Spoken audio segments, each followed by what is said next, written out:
Rise and Grind DMV, happy Saturday. We are waking up to mostly sunny skies out there, and overall highs today will be a tad bit cooler. So keep it here. We'll have a full breakdown of that 8-day forecast coming up. And this morning on DC News Now, a man dead and multiple others hurt after two shootings in Southeast DC. The latest on the investigation into these shootings. And one candidate claiming victory in Maryland's 6th congressional district race. Why the opponent says he is not conceding just yet. And history being made in Northern Virginia. Coming up, a sit down with the first black woman set to be Alexandria's mayor. You're watching the station covering all of the DMV. This is DC News Now. Good morning. Thank you for waking up with us here on DC News Now. I'm Tosin Fakile. It is Saturday, November 9th. It is 8 o'clock, our last hour of news and weather this morning. And to let you know that fall feeling, it is back. Let's head on outside right now, taking a live look in Annapolis. The sun is up. It is beautiful. You can see the reflection of the sun in the water. There are boats out there. I would love to be on the boat watching the sunrise on the water. Yeah, that would be pretty spectacular. It would be the start to a very great Saturday. Yes. If if boats are your thing, which they totally are mine. Although I'm wondering if it's a little too cool for that. Well, the expert is here, meteorologist Brittany Ward. Brittany, it is a nice cool start to the day, which I'm super grateful for. I just want to know if it's going to stick around. You know, it's going to stick around for the weekend. Because I'm tired of summer in November. It's ridiculous. The good news is we are not tracking any 80s in that 8-day. It's good. So I am happy about that. But those cooler temperatures, yes, they'll be sticking around today as well as tomorrow. So if you are making any weekend plans, keep that in mind. Satellite and radar are showing you once again, not a drop of rain here in the DMV. We are going on day 37 of dry conditions. And as we head through your morning, we're going to be seeing this dry cold front pass its way through the DMV. As we head through the early morning hours, we're still going to be seeing an uptick in those wind values. But as soon as this cold front pass, we'll start to see those winds begin to decrease. High pressure briefly builds into the area as we head through your day today. Now, temperature wise, still very mild here in the nation's capital. But as you head back off to the north and west, we're talking Cumberland, Kaiser. It's still fairly chilly out there. We're tracking 30s at this hour, 37 currently in Cumberland, 39 as you head over there to Kaiser, still holding on to the lower 50s in the nation's capital, and highs today will be getting into the lower 50s to lower 60s across the area. So keep it here. We'll have a full breakdown of that 8-day coming up. Tosin? All right, Brittany, thank you. 8:02 this morning, we begin with violence in the district. A man is dead and several others injured after two shootings a mile apart in Southeast. It's still unclear if the two shootings are connected. Our Daniel Hamburg has the latest from police.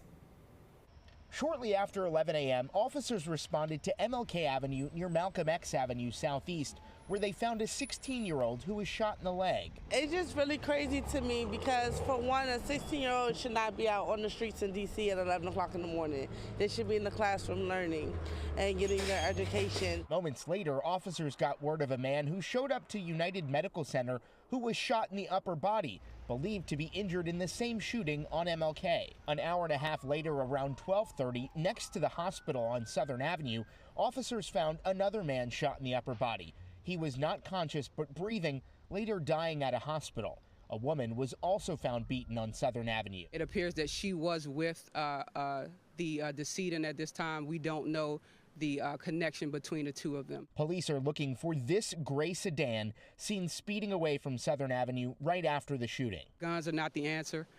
We reached out for help. We desperately need the community's help to just get as many of these guns off the street as we can. Back on MLK, one parent tells us she's doing her best to move so she and her daughter aren't near the violence. It's really, really sad. Like, people just really need to grow up and stop using guns and start talking more. That was our Daniel Hamburg reporting. Developing now, several Maryland Board of Election buildings were evacuated yesterday due to bomb threats. That's according to the state administrator of elections. He says everyone is safe, but it's unclear which buildings were targeted. All right, your time is 8:04. And DC News Now is your local election headquarters. In Maryland, Democrat April McClain Delaney claiming victory in the 6th congressional district race. It's been a tight race with Republican Neil Parrott, and the Associated Press still hasn't called that race. At one point, only about 350 votes separated the two. Delaney ahead in this race right now with about 9,000 votes. That's less than 3 percentage points. And in Maryland, that means a candidate can ask for a recount since the margin is under 5%.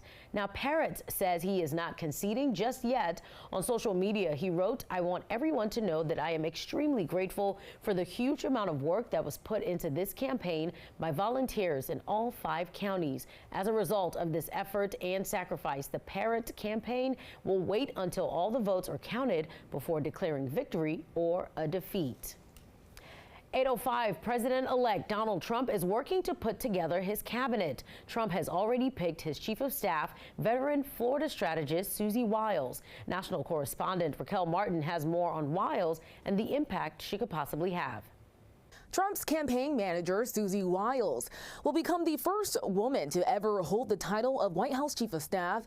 It's one of the most influential positions in any administration. Wiles will play a central role in executing the president's agenda.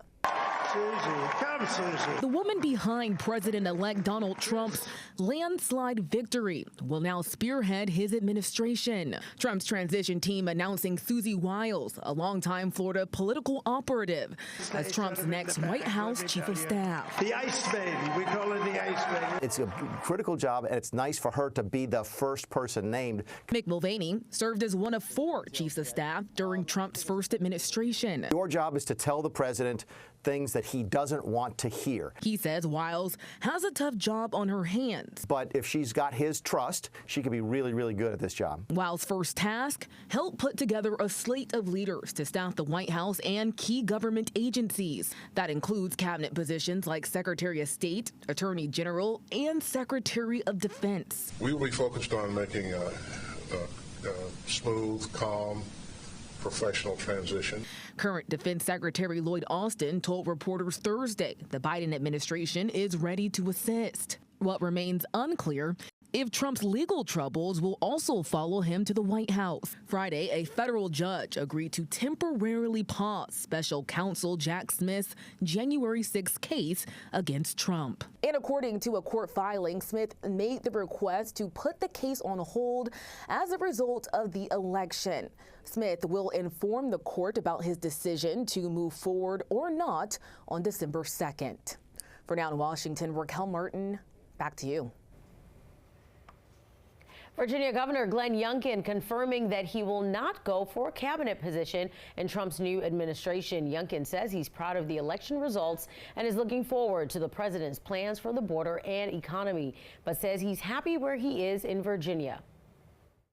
And yes, this election was fair, and the outcome was a resounding statement across America that we want strength back in the White House. He also knows that I am committed to finishing my term as governor, and that's exactly what I'm going to do. And I have committed to him to be a great ally for him from my seat as governor in Virginia. Now, Youngkin's term as governor ends January 2026. He hasn't said if he will run for re-election. Switching gears now, talking football, the Washington Commanders giving an injury update on newly acquired defensive back Marshon Lattimore, saying he won't be ready to go for Sunday's game. The team acquired Lattimore at the trade deadline Tuesday, giving up 3 picks to the New Orleans Saints. Lattimore is still dealing with an injury, but head coach Dan Quinn says he's catching on to the playbook quick. Feel like first, hey, this is who we are as a group and as a team, like even before you get into scheme. And what I loved about him is just kind of finding out more about him, his background, coming up through Cleveland and, his why, and then mixing it into the whole defense techniques he's played, what we have. So sometimes it's as easy as I called it that, we call it this. Well, the Commanders will play the Steelers tomorrow, and fans want to make sure the only rally towels in the stands will be burgundy. Powers and B, I need you all to give burgundy towels to every fan coming into the stadium.